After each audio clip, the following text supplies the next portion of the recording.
I thought I'd talk a little bit well about managing the tendonitis while having to still play shows, especially if you've got a lot of long shows, because fixing posture, fixing tendonitis, changing how you sit, changing how you play, it's going to take months of consistent effort, and depending how bad it's got, the longer it's going to take to recover. And I'm still working on it now, but these exercises have really helped me at least play more comfortably, and I don't get anywhere near as bad as things used to be, because I used to get completely seized up in my playing.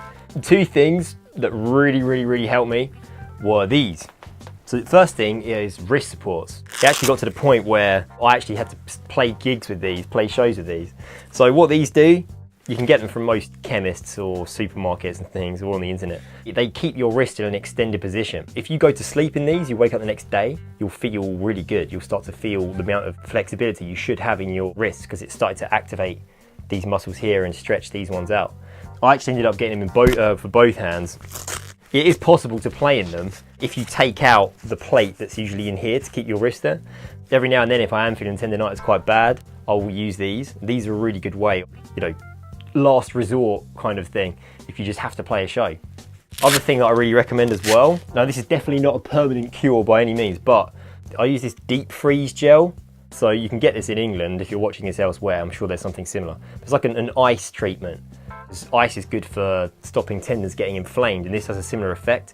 And this has saved me on some of the biggest shows I've ever done, where the tendonitis was getting really bad. I could barely hold the stick. I use this stuff, and for about 30 minutes, you're good. And you probably need to reapply after about 30 minutes, but these two things can really help you survive survive your life as a drummer until you learn to start fixing things, because it is going to take time. Well, I hope you liked the video, and I really hope that you managed to find some use out of it, and that these little tips that I've picked up can do something for you in your tendonitis, because it's a horrible thing when you're a drummer and you get that first numbing, tingling, or that first pain. Essentially, you've just got something that's stopping you do what you love to do, because you all love to play drums. It'd be quite a depressing thing to have tendonitis when it's just there all the time. But it can be managed and it can be overcome. You have to become a better person in order to do it. You have to become patient, you have to become determined, and you've got to work on it every single day, which is only a good thing. Just creating some good habits in your playing. Hope it's helped.